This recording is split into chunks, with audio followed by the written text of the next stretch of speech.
ওয়াসাল্লাম জন্মের বছর মাস মোটামুটি নিশ্চিতভাবে জানা থাকলেও তারিখের ব্যাপারে যথেষ্ট মতভেদ রয়েছে।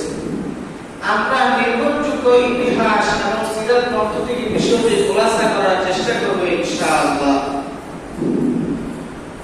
আল্লাহ রাসূল সাল্লাল্লাহু আলাইহি ওয়াসাল্লামের জন্মের তারিখের ক্ষেত্রে চারটি বিষয় মুখ্য হয়ে থাকে: বছর, মাস, বার ও তারিখ। আমরা এই ধারাবাহিকতায় রাসূল সাল্লাল্লাহু আলাইহি ওয়াসাল্লামের জন্ম বিষয়গুলো আলোচনা করব ইনশাআল্লাহ। আল্লাহ রাসূল সাল্লাল্লাহু আলাইহি ওয়াসাল্লাম কোন বছর জন্মগ্রহণ করেন?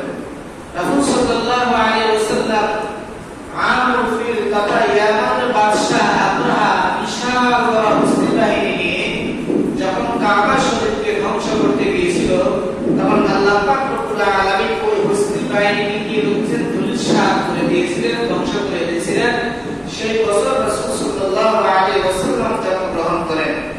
ইবনে কায়েস ইবনে মাখরামা রাদিয়াল্লাহু তাআলা আনহু থেকে তিনি বলেন, কুলিতু আনা রাসূলুল্লাহ সাল্লাল্লাহু আলাইহি ওয়াসাল্লাম আমাল ফিল। আমি এবং আল্লাহ রাসূল সাল্লাল্লাহু আলাইহি ওয়াসাল্লাম দুইজনেই আমাল ফিলে জন্মগ্রহণ করি, অর্থাৎ হস্তি বাহিনীর ঘটনা যে বছর সংঘটিত হয় সেই বছরেই আমি এবং আল্লাহ রাসূল সাল্লাল্লাহু আলাইহি ওয়াসাল্লাম জন্মগ্রহণ করি। তবে বছরের কোন সময় নবী সাল্লাল্লাহু আলাইহি ওয়াসাল্লাম জন্মগ্রহণ করেছেন তা নিয়ে কয়েকটি মত পাওয়া যায়। কারো বক্তব্য হলো 30 দিন পর, কারো বক্তব্য অর্থাৎ হস্তি বাহিনীর ঘটনা 30 দিন পর, কারো মতামত হলো যে 40 দিন পর, কারো মতামত হলো যে 50 দিন পর। তবে ইমাম ইবনে কাসির রাহিমাহুল্লাহু তাআলা তিনি বলেন, ওয়া আশহার অর্থাৎ হস্তি বাহিনীর 50 দিন পর রাসূল সাল্লাল্লাহু আলাইহি ওয়াসাল্লাম জন্মগ্রহণ করেন। এটাই প্রসিদ্ধ মত। এটাই কি প্রসিদ্ধ মত। কোন মাসে রাসূল সাল্লাল্লাহু আলাইহি ওয়াসাল্লাম জন্মগ্রহণ করেছেন এই ব্যাপারে ঐতিহাসিকগণ একমত পোষণ করেছেন এবং এটি প্রসিদ্ধ এবং বিশুদ্ধ মত। ইমাম ইবনে কাসির রাহিমাহুল্লাহু তাআলা তিনি বলেন, উম্মাল জমহুর আলা আন্না যালিকা কানা ফি শাহরি রবিউল আউয়াল। জমহুর উলামায়ে কেরাম যারা আছেন তারা প্রত্যেককে স্বীকারোক্তি দেন, জমহুর উলামায়ে কেরাম প্রত্যেককে ঐক্যবদ্ধ যে তারা বলেন রাসূল সাল্লাল্লাহু আলাইহি ওয়াসাল্লাম রবিউল আউয়াল মাসে জন্মগ্রহণ করেছেন। আল্লাহ রাসূল সাল্লাল্লাহু আলাইহি ওয়াসাল্লাম কোন মাসে জন্মগ্রহণ করেছেন? রবিউল আউয়াল মাসে জন্মগ্রহণ করেছেন। তার এবং সময়, কোন সময় বা কোন দিন কিভাবে তিনি জন্মগ্রহণ করেছেন?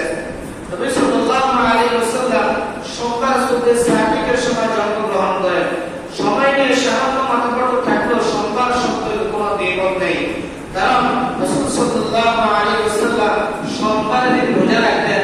আল্লাহ রাসূল সাল্লাল্লাহু আলাইহি ওয়াসাল্লাম কে সাহাবাগণ রাদিয়াল্লাহু তাআলা আলাইহিম আজমাইন তারা প্রশ্ন করেন, ইয়া রাসূলুল্লাহ আপনি সোমবারের দিন রোজা রাখেন কেন?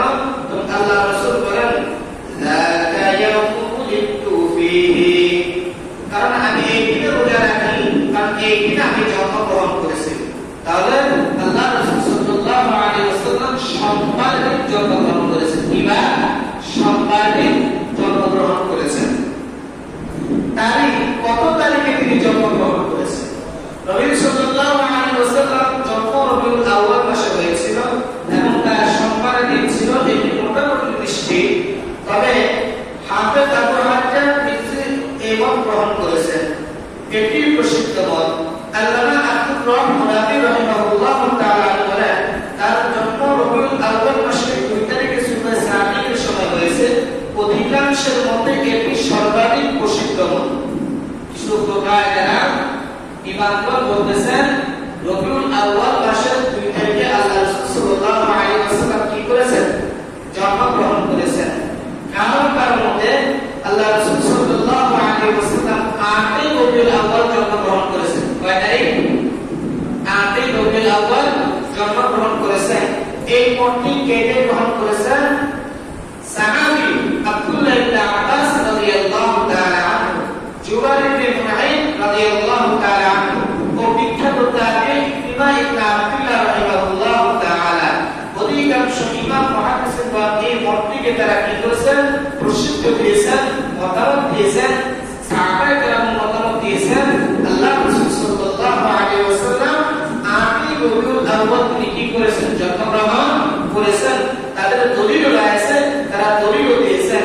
এক্ষেত্রে ইমাম কাসতাল্লি রাহমাতুল্লাহি আলাইহি বলেন, ওয়া ইখতিয়ারু আকতারু আহলিল হাদিস, অধিকাংশ উলামায়ে কেরাম আহলে ইলম যারা আছেন তারা মতামত দিয়েছেন আল্লাহ রাসূল সাল্লাল্লাহু আলাইহি ওয়াসাল্লাম 8ই রবিউল আউয়াল তিনি জন্মগ্রহণ করেছেন।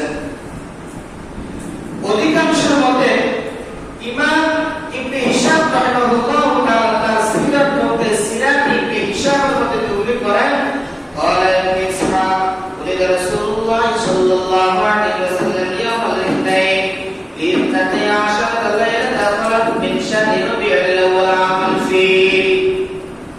ইবনে হিশাম রাহিমাহুল্লাহু তাআলা তিনি বলেন যে আল্লাহ রাসূল সাল্লাল্লাহু আলাইহি ওয়াসাল্লাম হস্তি বাহিনীর ঘটনা যে বছর সংঘটিত হয়েছে সেই বছর 12ই রবিউল আউয়াল আল্লাহ রাসূল সাল্লাল্লাহু আলাইহি ওয়াসাল্লাম তিনি জন্মগ্রহণ করেন এবং এটা আস্তে আস্তে আস্তে আস্তে প্রসিদ্ধ মত হিসেবে গ্রহণযোগ্য হয়ে যায়। তিনি 12ই রবিউল আউয়াল তিনি জন্মগ্রহণ করেছেন। 12 তারিখ প্রসিদ্ধ হলো বিশুদ্ধ নয়, যদিও 12 তারিখ প্রসিদ্ধ হয়ে গেছে।